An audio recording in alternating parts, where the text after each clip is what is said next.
Marianne, I would like to transition into Latin America.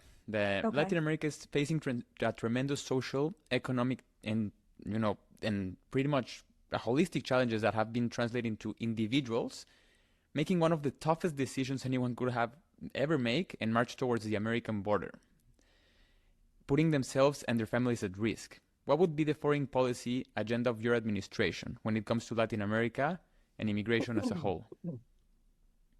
The moral leadership of the US president has to do with the use of the bully pulpit.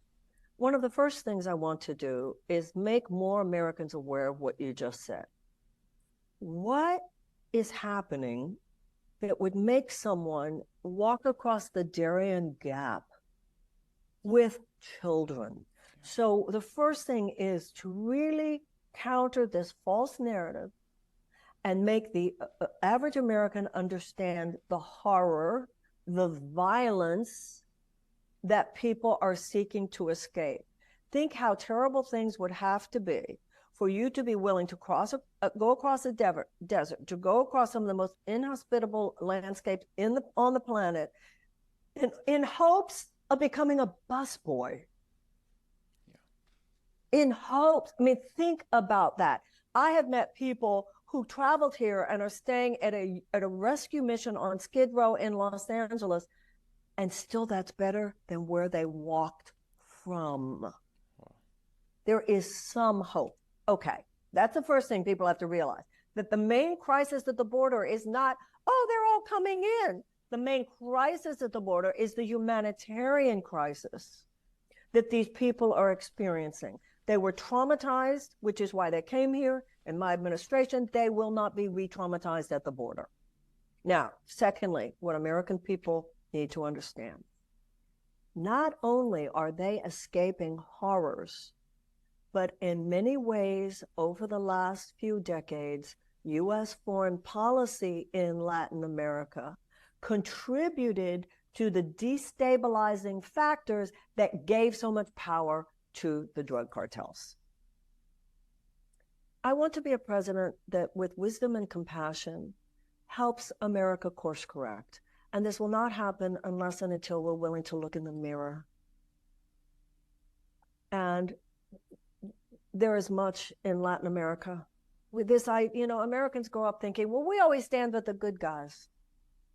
No, we haven't always stood with the good guys.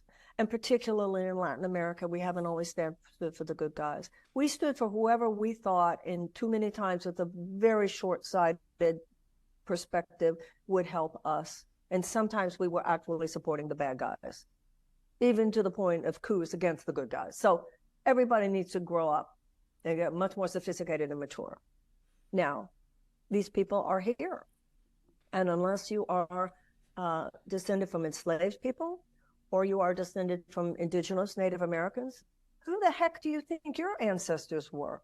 My ancestors, all four of my grandparents, came through Ellis Island, escaping oppression in Russia. So, where do we get off thinking this is ours?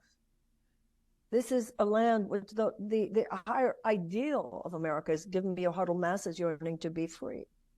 If we give up on these sacred principles at the core of who we are nothing. And we have attracted the blessings of all that is good and true because of the ways in which we've tried to stand for what is good and true. In too many ways, we have deviated from that throughout our history, but even in our modern era. We force people to live in the shadows. There are millions of undocumented immigrants in the United States. Do you think they want to be undocumented? No. Our immigration policies make it harder for people to get onto the path of citizenship, making people make horrifying decisions. Do I show up at the office the way they told me to? If I show up at the office to register the way they told me to, they might deport me when I go. Or they might tell me I have to go back home for 10 years when I already have a spouse and children here. This is a rolling trauma.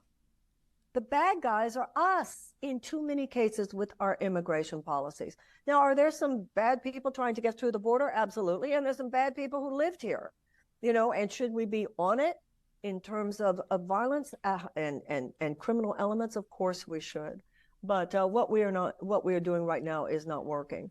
And also, it is Congress's failure over the last decades, actually, that there are not more legal ways for people to seek asylum in this country. The last thing I'll say about that is, I think it's time for us to consider ending the drug war.